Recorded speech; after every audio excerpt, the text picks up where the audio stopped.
For 15 years, my world was a canvas, and I was the one who stretched it, primed it, and held it steady so someone else could paint their masterpiece. That someone was Mark.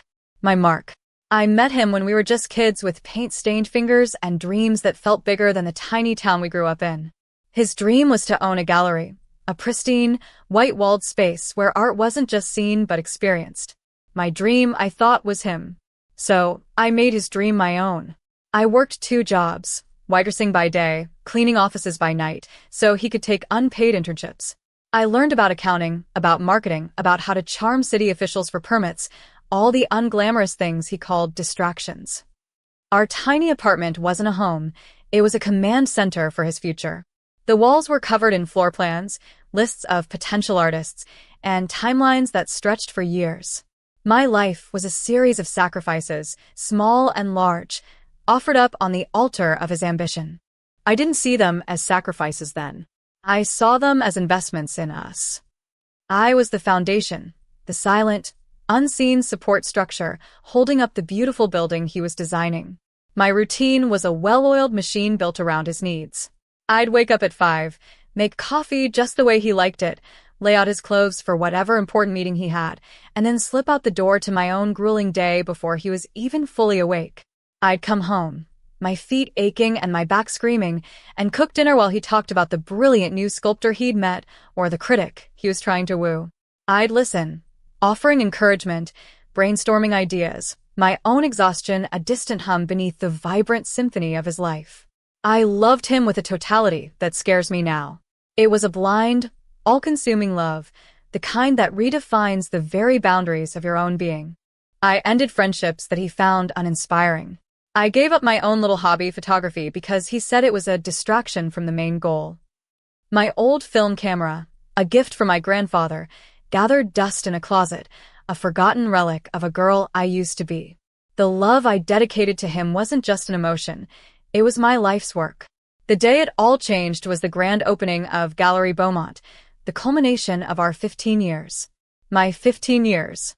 I had personally overseen the final touches, spending the last 48 hours without sleep, ensuring every light was perfectly angled, every glass was polished, every canopy was artfully arranged. I wore a simple black dress I'd bought from a secondhand store, feeling a little plain amidst the glittering crowd of artists and collectors, but my heart was soaring. We had done it. He had done it. As he stood on a small platform to give his speech, I stood near the back, my body thrumming with a vicarious pride that felt as potent as if it were my own. He looked magnificent, tailored and confident, the man I had always known he could be. He thanked his patrons, his artists, the city. My chest swelled, waiting for it, waiting for him to look at me, to acknowledge the silent partner in his success. He scanned the crowd, his eyes sweeping right past me, as if I were just another part of the decor. Then he smiled, a brilliant, genuine smile I hadn't seen directed at me in years.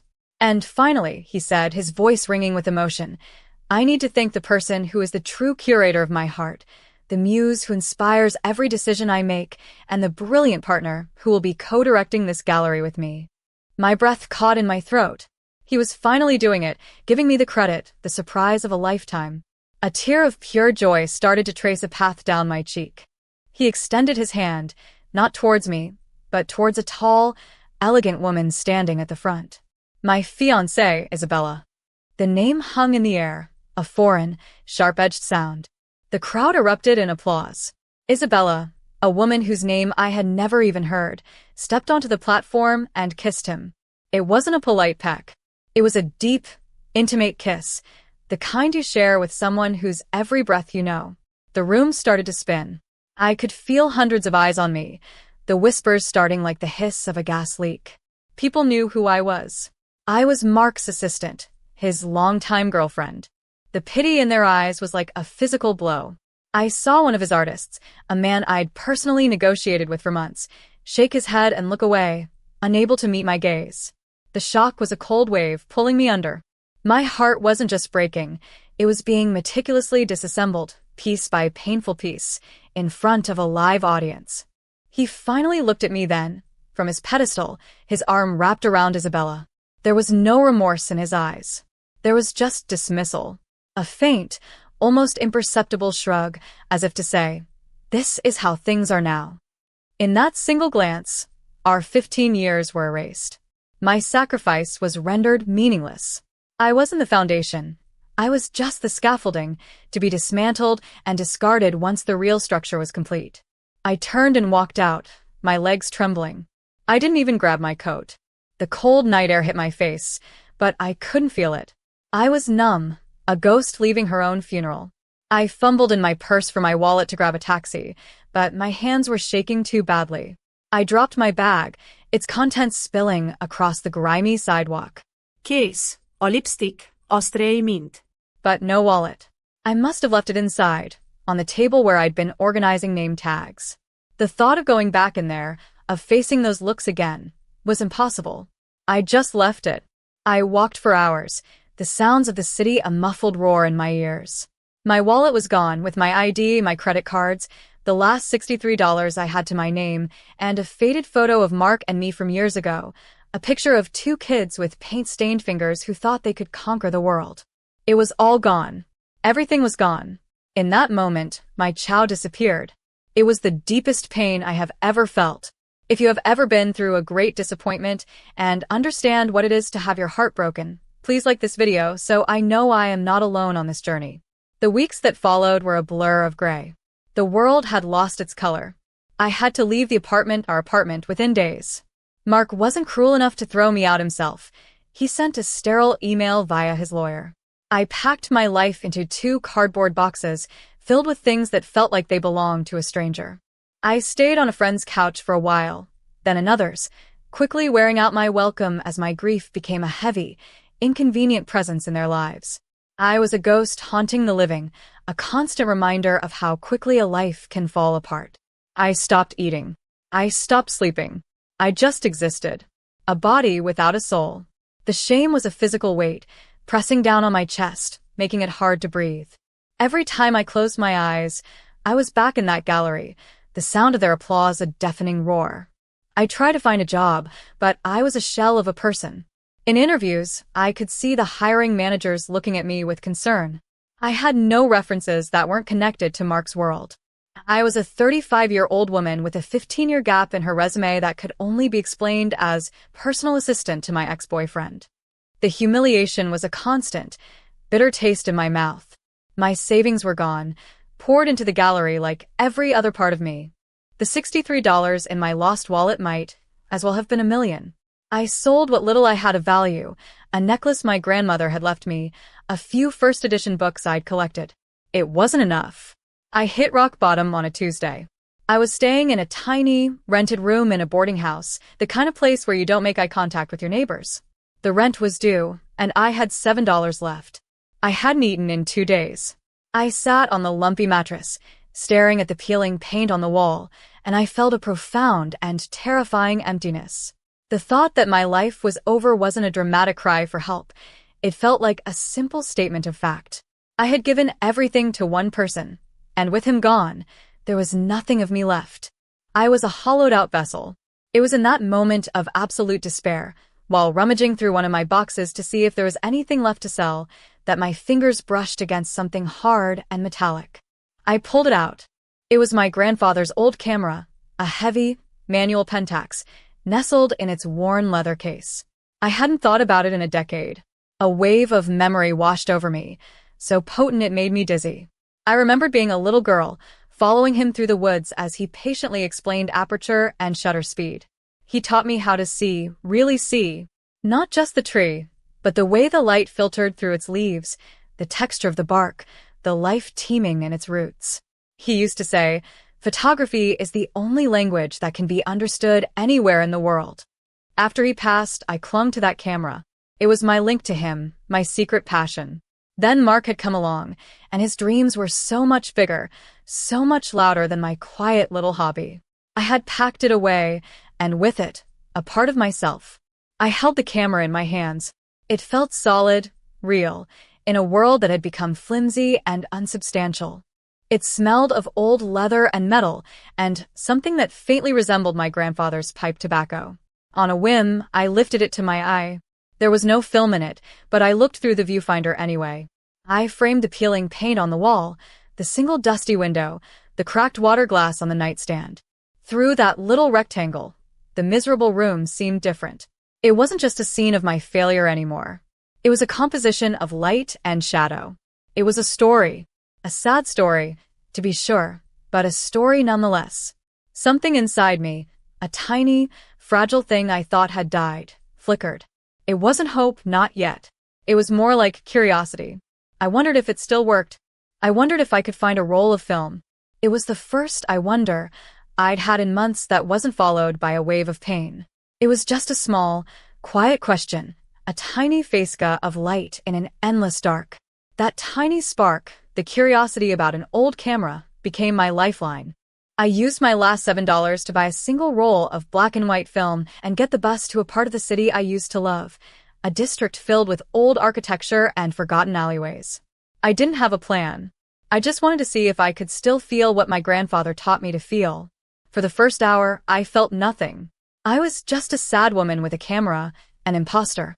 But then I saw it.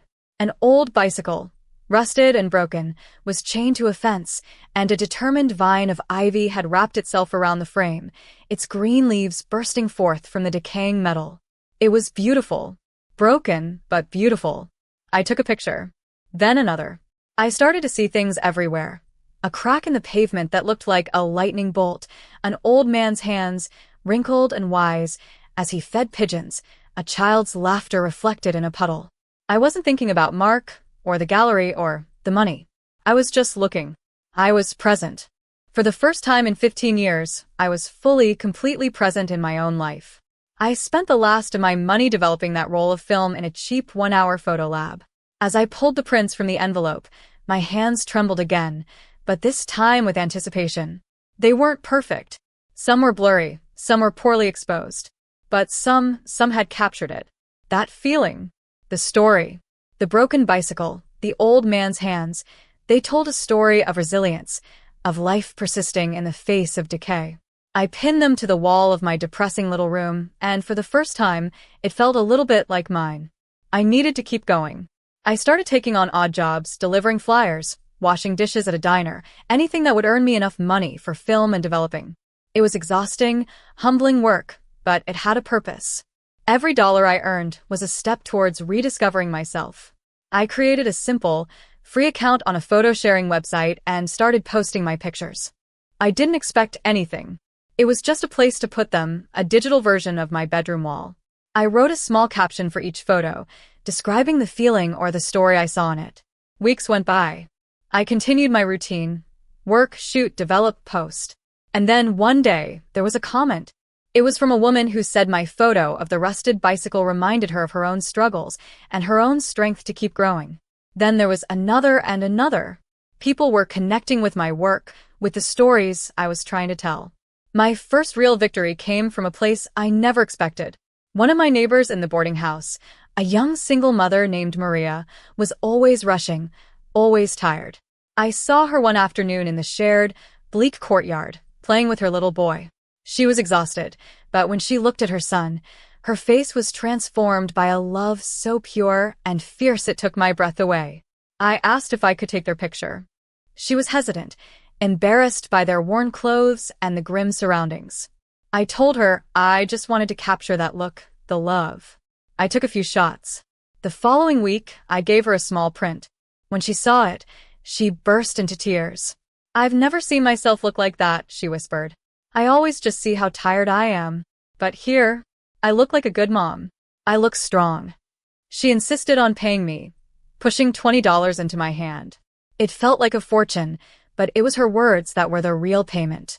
In that moment, helping her see the beauty in her own difficult life, I felt my purpose click into place. I wasn't just taking pictures of broken things. I was finding the strength and beauty that endures within the brokenness. I started a small project offering pay-what-you-can portrait sessions for people in my community. People who, like me, felt unseen. I photographed a laid-off factory worker, capturing the dignity in his hardened hands. I photographed an elderly couple, their love story etched in the lines on their faces. My portfolio grew, and it was filled not with glossy, perfect models, but with real people, real struggles, and real resilience. My online following began to grow. Someone called my work brutally honest and deeply hopeful. A local blogger wrote a small piece about the photographer of the unseen. My name, my own name, started to mean something. It wasn't an extension of Mark, it was mine. The trickle of small jobs became a steady stream. I was able to move out of the boarding house and into a small studio apartment, with one big window that let in the most beautiful morning light. It was tiny, but it was all mine. The day I bought my own professional-grade digital camera, I cried. Every cent was earned through my own sweat, my own eye, my own heart. It was there, with my own hands, that I began to rewrite my story. I stopped being the victim and became the author of my own destiny. If my journey of overcoming is inspiring you, subscribe to the channel to follow the next chapters and become part of this community of new beginnings. Life found a new rhythm, one that was entirely my own. My small studio apartment doubled as my workspace. I learned to build a business, not out of ambition for wealth or fame, but from a genuine desire to connect with people and tell their stories. My reputation grew organically, through word of mouth and the quiet power of the images I was creating. I was no longer just surviving, I was building something. About 2 years after the gallery opening, I was curating a small exhibition of my own work at a local community arts center. It was the proudest moment of my life. The theme was resilience, and the walls were filled with the faces of the people I had met on my journey, including a large, stunning print of Maria and her son. The opening night was packed, not with the rich and powerful, but with the people from my neighborhood, the subjects of my photos, their families. The room buzzed with a warmth and authenticity that Mark's sterile gallery could never replicate. And then I saw him. Mark. He was standing near the entrance, looking out of place in his expensive suit. He was thinner, and there were lines of stress around his eyes that I didn't recognize. Isabella was not with him. For a moment, my heart hammered against my ribs, a phantom echo of the old fear and pain. But then it settled. I wasn't that trembling girl anymore. I took a deep breath, excused myself from a conversation, and walked towards him. He saw me approaching, and a complicated mix of relief and nervousness flickered across his face. "Anna," he said, his voice softer than I remembered. "This is incredible. I saw the article in the paper. I had no idea." I just nodded, waiting. I didn't owe him effusive thanks or a comfortable reunion. I came to apologize," he said, fumbling with his words. "Things with Isabella, they didn't work out. It was all a mistake. She was an investor, it got complicated, and I was a fool. A coward." He looked at me, his eyes pleading. What we had, that was real. I threw it all away for this illusion. The gallery is struggling. It has no heart, Anna. You were the heart. The words that would have once been a healing balm now felt empty. He wasn't apologizing for what he did to me. He was lamenting the consequences for himself. He saw my work, my success, and he was trying to reclaim the heart he had discarded. "I'm not the heart of your gallery, Mark," I said, my voice quiet but firm, without a tremor. "And I'm not a solution to your problems. What you did wasn't a mistake, it was a choice. You chose to humiliate me, to erase me, to build your dream on top of my broken one." He reached out to touch my arm, and I instinctively stepped back. "I'm not that person anymore," I continued. "The girl whose entire world was you doesn't exist. You destroyed her. But you know what? I'm grateful. Because the woman who grew in her place is stronger than she ever was. She has her own work, her own voice, her own life. And there's no room in it for you." He stood there, speechless. For the first time, I think he truly saw me, not as an accessory to his life, but as a complete person, separate from him. And he saw that he had no power over me anymore. I turned and walked away, back to my friends, to my community, to the life I had built. A week later, a small, padded envelope arrived at my studio. It had no return address. Inside was my old wallet. My heart lurched. I emptied its contents onto my desk. The old, expired debit card, the library card from a town I no longer lived in, the faded ticket stub from a movie we saw on our third date. It was a time capsule of a dead life. I braced myself for the final gut punch, the photo of us. I looked in the plastic sleeve. But our picture wasn't there. In its place was a new photograph, one I had never seen before. It was a professionally printed, beautiful shot of a single, vibrant yellow dandelion growing and thriving in a tiny crack in a massive slab of concrete. Tucked behind it was a small, neatly folded note. It simply said, "I found this on a sidewalk 3 months ago. Your ID was inside. I followed your story online. It looked like you were in the middle of a battle and I didn't want to interrupt. Now it looks like you've won. Keep blooming." There was no name, no signature. It wasn't from Mark. It was from a stranger. A kind stranger who had witnessed my journey from afar and had sent my past back to me, but only after replacing the symbol of my pain with one of resilience. I sat there in my sunlit studio, surrounded by my work, my life, and I held that photograph of the dandelion. All the bitterness I still held for Mark, the last vestiges of that deep, searing pain, just dissolved. My healing had never depended on his apology, and my victory wasn't in his downfall. My peace came from this. From knowing that I had built a life so visible and so honest that it could touch a complete stranger. It came from building a community, not just around my art, but around the shared human experience of falling and getting back up. Today, I understand that the wounds of the past do not define who we are, but what we do with them does. My work is not just about photography. It's about showing people that beauty exists in imperfection, that strength is forged in the broken places, and that it's never too late to find a new way to grow, even in concrete. The dandelion photo sits on my desk, a daily reminder that even when you lose everything, you can find something more. I am immeasurably grateful that you have listened to my story this far. If it has touched you, please share it with someone who might need a little light and leave a comment with a word of strength and hope. Together, we are stronger.